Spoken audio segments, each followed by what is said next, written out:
ओम गुरुर्ब्रह्मा गुरुर्विष्णु गुरुर्देवो महेश्वरा गुरुर्साक्षात् परब्रह्म तस्मै श्री गुरुवे नमः। अखंडमंडलाकारं व्याप्तं येन चराचरं तत्पदं दर्शितं येन तस्मै श्री गुरुवे नमः।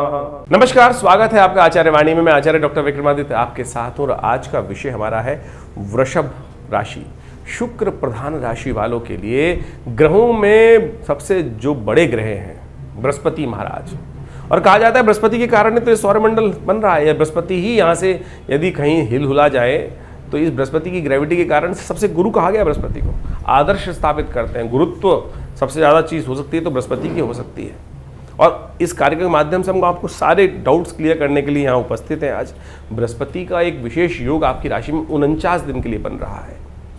किस्मत जगाने वाले हैं। ऐसे में एक सही रास्ता यदि आपने पकड़ लिया तो ये 49 दिन, 1 कम 50 49, ये दिन आपकी किस्मत को 4 चांद लगाने के लिए तैयार होकर बैठे हुए हैं। इस वक्त इसी की कमी थी बस, खाली बृहस्पति की पद परिवर्तन करने की। उच्च के होने जा रहे हैं बृहस्पति, और ये आपके लिए एक नया जिंदगी का एक अचानक होता है, किस्मत बदल जाए एकदम अचानक, कुछ ना कुछ परिवर्तन, जिसको कहते हैं विस्फोटक परिवर्तन, पॉजिटिव परिवर्तन होने के लिए आपकी राशि में इस वक्त योग बनकर तैयार हैं। ऐसा खास शास्त्रों के दृष्टिकोण से, ज्योतिष के दृष्टिकोण से समझाया जाता है।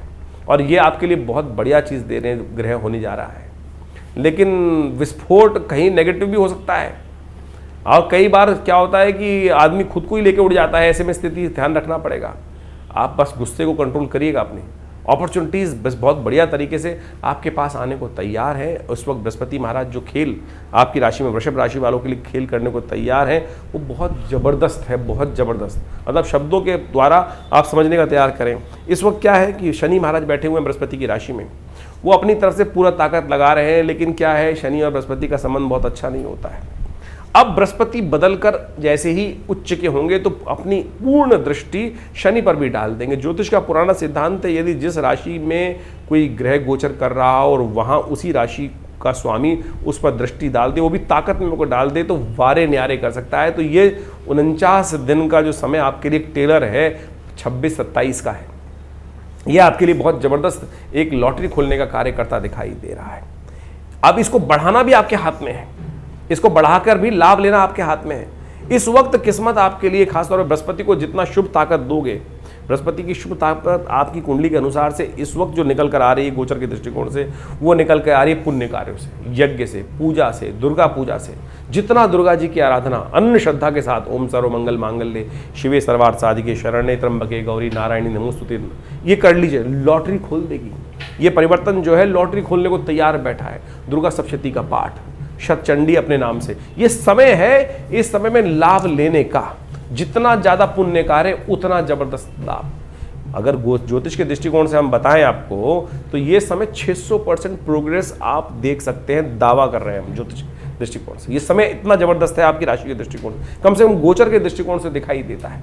लेकिन थोड़ा ध्यान रखना पड़ेगा। कई बार क्या होता है, आपका गुस्सा यहाँ पे थोड़ा सा एग्रेसिवनेस भी बढ़ जाएगी, बहुत ज़्यादा एग्रेसिवनेस बढ़ने के कारण से कहीं क्या होता है कि अननेसेसरी कि दूसरों के लिए टाइम खराब ना करें, दूसरों के झगड़ों में ना फंसें। ये थोड़ा स्वार्थी बनकर चीज़ों को फेवर कर अच्छे से समझकर अच्छे दिशा निर्देशन में चलने की ज़रूरत है। ये बृहस्पति का जो ट्रांजिट पीरियड है, जो करीब 18 अक्टूबर से 5 दिसंबर के बीच में 49 दिन के लिए आपके लिए आ रहा है, हमने हर रूप से आपको समझाने का प्रयास किया है। देखिए, बृहस्पति एक ऐसा ग्रह है जो बहुत सबसे बड़ा हमारे सौरमंडल की ग्रह माना जाता है, और वो चंद्रमा की राशि में जाकर उच्च का होता है। और वहां उदाहरण उपस्थित करते हैं बृहस्पति ने, शास्त्र पुराणों के दृष्टिकोण से वो उदाहरण उपस्थित किया है कि बृहस्पति का जो गुरुत्व है, जो गुरु तत्व है, वो कैसे है। बृहस्पति देवगुरु कहलाते हैं। क्यों कहलाते हैं? उनके साथ संसार में जितना अहित हुआ शायद किसी के साथ ना हुआ वो अहित, शास्त्र के दृष्टिकोण से। लेकिन फिर भी उन्होंने हर चीज को स्वीकार किया और उसके बाद भी संबंध खराब नहीं किए। तो ऐसे में बृहस्पति का पूर्ण ताकत का लाभ आपको बुद्धि से समझते हुए लेने का प्रयास करना चाहिए। अब आपके गोचर में तो ग्रह बहुत चल रहे हैं, इंटरनल कुंडली में क्या है उसको भी अच्छे से एनालाइज करवा लीजिए।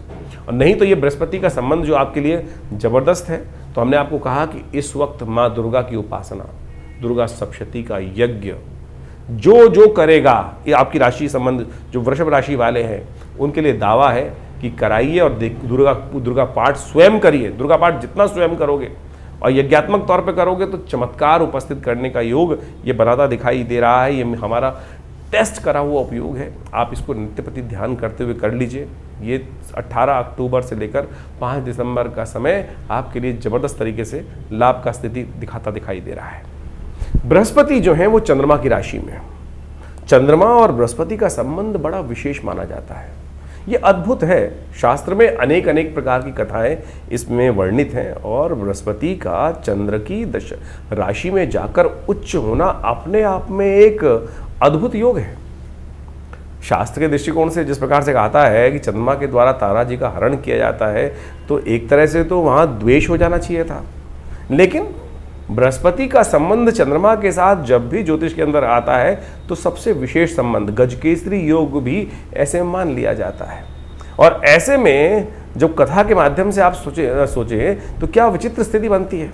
उस कथा को समझने की आवश्यकता है कि जिस प्रकार से चंद्रमा का संबंध बृहस्पति के साथ जो है वो गुरु शिष्य का संबंध है। चंद्रमा जो है बृहस्पति गुरुदेव के यहाँ जाके शिक्षा ग्रहण करने के लिए गए थे और वहाँ कहा जाता है कि तारा का हरण कर लाए, ऋषि पत्नी का हरण कर लाए और उनके साथ संबंध भी स्थापित हुआ। और बाद में जो बुद्ध का उदय होता है, बुद्ध का जन्म होता है, वो चंद्रमा के पुत्र माने जाते हैं। यहाँ समझने की उसके बाद भी बृहस्पति का संबंध जो है वो चंद्रमा के साथ बड़ा अद्भुत माना जाता है, शुभ माना जाता है। अब यहाँ समझने की आवश्यकता है कि ये कथा के पीछे सार क्या है, कारण क्या है। देखिए, चंद्रमा मन का मालिक है। चंद्रमा मन का मालिक है और चंद्रमा के 2 स्वरूप कहे गए, कृष्ण पक्ष और शुक्ल पक्ष। कथा के अंदर यह आता है कि चंद्रमा का साथ उस समय शुक्र और असुरों ने दिया। वहीं समस्त देवतागण वहां बृहस्पति गुरु के साथ खड़े थे, बृहस्पति देव के साथ खड़े होकर उनका साथ दे रहे थे। द्वंद्व होता है, आपस में विचार भेद होते हैं और उसके बाद भी वो द्वंद्व शांत नहीं होता। बाद में ब्रह्मदेव स्वयं बीच में आते हैं और वो सब चीज़ों को ठीक कराने की व्यवस्था बनाते हैं। लेकिन सोचें, कथा का सार जो है असुरों ने, शुक्राचार्य जी ने और समस्त असुरों ने वहाँ चंद्रमा का साथ दिया। तो यहाँ समझने की आवश्यकता है, ज्योतिष के अंदर चंद्रमा की 2 स्थिति मानी गई, कृष्ण पक्ष और शुक्ल पक्ष। शुक्ल पक्ष का चंद्रमा शुभ माना जाता है और कृष्ण पक्ष का चंद्रमा पापयुक्त माना जाता है। यानी शुभ ग्रह और पाप ग्रह में चंद्रमा की 2 अवस्थाएं ज्योतिष को सिखाते हुए इस बात को समझाया जाता है।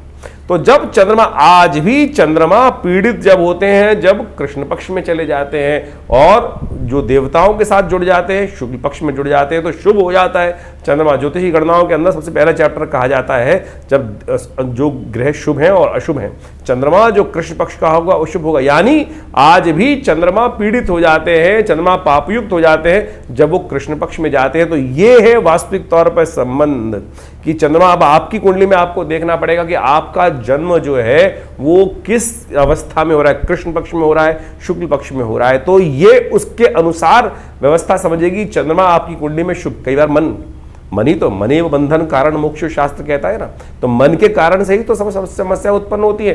तो अब वास्तविक तौर पर यह समझने की आवश्यकता है कि चंद्रमा और बृहस्पति का जो ये संबंध है वो बहुत विशेष, बृहस्पति उच्च के चंद्रमा की राशि में ही आके हो रहे हैं। ऐसे में बृहस्पति जो भी आपकी राशि के अनुसार से, आपने जाना आपका जो प्रभाव उत्पन्न करने वाले, हमने ज्योतिष गणनाओं के अनुसार से राशि के दृष्टिकोण से आपके समक्ष बात करी। अब बृहस्पति को ताकत देनी है, बृहस्पति के दोषों को शमन करना है, तो क्या क्या करना चाहिए। बृहस्पति के शास्त्र में अनेक उपाय बताए गए, अनेक उपाय शास्त्र में बताए गए हैं। हमारे अनुसार से सबसे श्रेष्ठ उपाय जो है वो तो 3 प्रकार के उपाय ही शास्त्र में वर्णित हैं।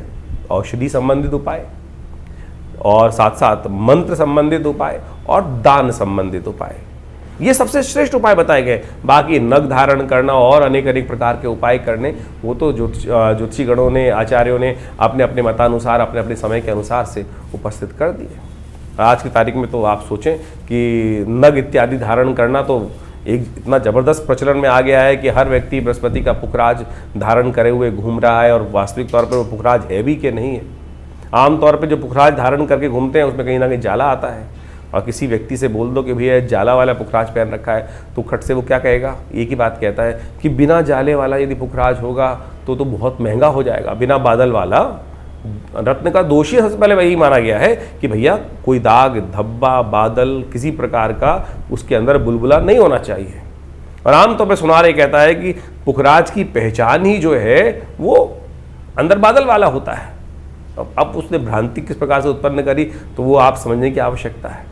तो आप समझें कि बिल्कुल नग अच्छे धारण करते हैं, लेकिन क्या इतने रत्न जो हैं वो उस खान से निकलते हैं या वो कहीं ना कहीं मशीन से बैठकर बनाए जा रहे हैं? किस प्रकार से आज बहुत सारी इंडस्ट्री इसी प्रकार की डेवलप हो गई कि हर ज्योतिषी के पास कम से कम हर जो बेचने वाले नग बेचने वाले हैं कम से कम एक एक पोटली दो पोटलियाँ पुखराज समस्त रत्न लेके बैठा हुआ है। तो हमारी मानना इस बात की है कि कम से कम इस भ्रांति से हटें। उतना पैसा तो किसी गरीब व्यक्ति को दान कर दोगे तो वो बहुत अच्छा लाभ देगा, मन को संतुष्टि देगा। लेकिन हर व्यक्ति को कुछ ना कुछ पहनना है और ज्योतिषी जी के पास जाकर उसने कुछ ज्योतिषी जी ने आपको बताया नहीं, पहनाया नहीं, तो आपको भी मन की संतुष्टि नहीं होती है।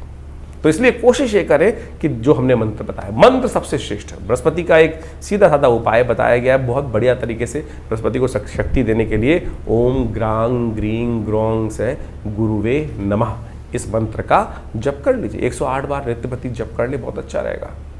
हल्दी का टीका अपने माथे पर लगा लीजिए, वो सबसे श्रेष्ठ है। बृहस्पतिवार के दिन केले का पूजन, केले का दान, पीली चीज़ों का दान। बृहस्पति का संबंध ब्राह्मणों से भी है, ज्ञानवान लोगों से भी है। तो पीले वस्त्र का दान, पीली चीज़ों का दान, पूजा की चीज़ों का दान, ये आप अच्छे भाव से कर सकते हैं। तो इससे भी श्रेष्ठ एक उपाय और समझें तो गऊ का संबंध शास्त्र में कहा गया है कि हर देवता के साथ है। तो बृहस्पतिवार के दिन गाय को चने की दाल भिगो कर देना अपने आप में एक श्रेष्ठतम उपाय है। यदि आप ये करके रख लें तो भी आपको बहुत श्रेष्ठ लाभ हो सकता है। एक और उपाय शास्त्र में बताया जाता है बृहस्पति की शक्ति देने के लिए, वो है केसर का उपयोग। लेकिन अब केसर के साथ भी ये समस्या है कि इतना केसर तो बाजार में उत्पन्न ही नहीं होता है कि जो आज सब जगह इतना बाजार में हर जगह जितना उत्पन्न नहीं होता है उससे 10 गुना ज़्यादा 100 गुना ज़्यादा तो आज बाजार में बिक रहा है। तो इसलिए हमने कहा हल्दी सबसे श्रेष्ठ है। हल्दी तो कम से कम आपको अच्छी मिल ही सकती है, तो हल्दी का अपने माथे पर तिलक करना। हाँ, हल्दी को लेके रख लीजिए, अच्छी हल्दी, और उसको पानी में हल्का सा डाल के स्नान कर लीजिए। और तो और सबसे बढ़िया ये पीला वस्त्र है। ये पीला वस्त्र धारण करना, आप जहाँ बैठे हैं कुर्सी पर, उस कुर्सी को हल्का सा येलो कपड़े से, येलो टॉवल से रख लीजिए, वो भी बृहस्पति का ही उपाय है। तो इस प्रकार से इन उपायों को जो हमने आपको बताया है वो आप कर बृहस्पति के बहुत सारे कष्टों को निवृत्त करने का, बृहस्पति को शक्ति देने का, ये जो 49 दिन हैं ये अद्भुत है, एक नया आपको रास्ता देने वाले हैं। इस समय में आप किस्मत जगाने के लिए सुंदर रूप से कार्य कर सकते हैं। बृहस्पति के साथ संबंध बहुत बढ़िया आपकी राशि के साथ बनकर तैयार हो गया है और ये आपके लिए सर्व प्रकार से, अब ये तो राशि के दृष्टिकोण से हमने कॉन्सेप्ट बता ही दिया, लेकिन वास्तविक तौर पर यह भी समझने की आवश्यकता है कि आपकी इंटरनल कुंडली में कौन सी दशाएं चल रही हैं, अंतरदशाएं चल रही हैं। बहुत बार लोग इस बात पे हमारे पास प्रश्न लिख के भेज देते हैं, बहुत सारे व्हाट्सएप पे भी माध्यम से समय समय प्रश्न लिख के भेजते हैं, हम समय समय पर उसका निवारण भी करते हैं कि आपकी राशि के अनुसार से जैसा बताया जाता है वो घट नहीं रहा है। अब भैया देखना पड़ेगा ना आपकी जन्मपत्री में कौन सी चीज़ फलीभूत हो रही है, लग्न राशि से फल मिल रहा है अब या किस अवस्था में। अब राशि में देख लिया, अब एक बात समझें कि आपके ग्रह किस अवस्था में। अब ग्रहों की अवस्थाएं दीप्तादि अवस्था में, मृतादि अवस्था में, युवा अवस्था में है, वृद्धावस्था में है या बालावस्था में है।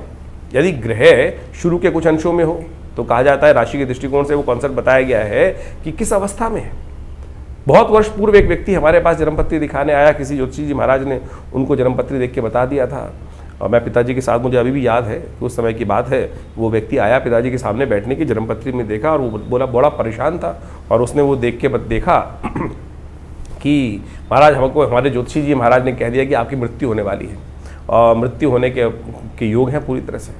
जब वो जन्मपत्री देखी तो उसके अंदर जिस प्रकार की स्थिति थी उसको देख के हम लोगों ने यही एनालाइज किया कि आपकी कुंडली में बिल्कुल मृत्यु का योग तो है, लेकिन इसके बाद भी आप जिंदा रहोगे, मरने के बाद भी जिंदा रहोगे।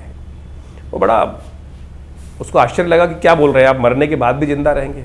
तो हम लोगों ने जब पिताजी के साथ बैठे हुए एनालाइज किया कि उसकी कुंडली में जो ग्रह था वो सपनादि अवस्था में था, स्वप्न अवस्था में था वो ग्रह।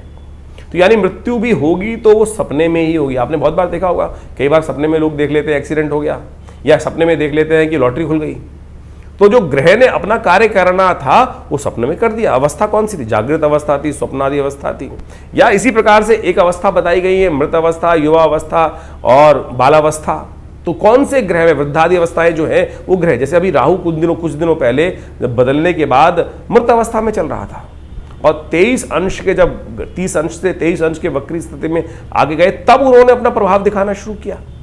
तो ऐसे ही आपको बहुत अच्छे समझने की आवश्यकता है। जन्मपत्री केवल राशि नहीं है, जन्मपत्री में बहुत वृहद रूप से, अब यूट्यूब के माध्यम से या बहुत सारे लेक्चर्स के माध्यम से तो ये सब इंटरप्रिटेशन जो है राशि के दृष्टिकोण से एक आसान हो जाता है, इसलिए करने की व्यवस्था बना दी जाती है। लेकिन ज्योतिष एक शोध का विषय है और एक इंडिविजुअलिटी के साथ बताने का विषय है कि यानी हर व्यक्ति के साथ हर छोटी छोटी परिवर्तन, हर क्षण के साथ ग्रहों की अवस्था बदल रही है। आपकी जो एक एक क्षण के साथ व्यवस्था ग्रहों की बदलती रहती है, तो उसको अच्छे से एनालाइज करने की ज़रूरत है।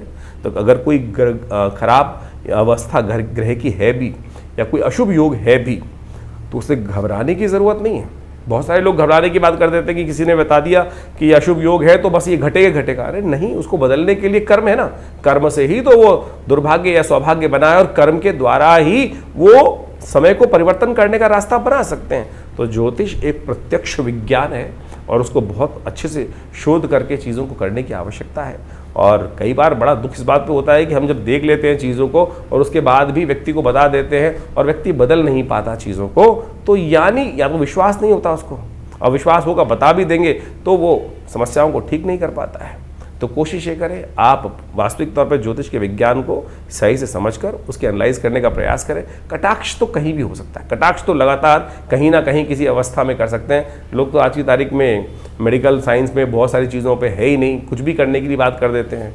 हर चीज़ का कुछ ना कुछ प्रभाव है, तो आप सब उसको अच्छे से एनालाइज करके चीज़ों को समझने का प्रयास करें। हमने ये सारी ग्रहों की अवस्था विवेचना आपके समक्ष रखी है और उन सब चीज़ों को सही से कर आप अपने ग्रहों को परिवर्तन की तरफ बहुत सुंदर तरह से ले जा सकते हैं। तो ये जो 49 दिन पुनः समझ लीजिए आए हैं, एक अद्भुत योग लेकर आए हैं। दिवाली के दिनों में ये सुंदर योग बनकर तैयार हो रहा है और दिवाली के बाद खुलकर आपके पास समय है अपनी जो चीज़ें खराब हुई कई कारणों से उनको ठीक करने का समय है। तो इसमें बहस मुबाहिसे में इस चीज़ को बर्बाद न करें, सही से चीज़ों को समझकर पूरी तरह से अपने अनुसार चीज़ों को समझकर आप कार्य करने की व्यवस्था बनाएं।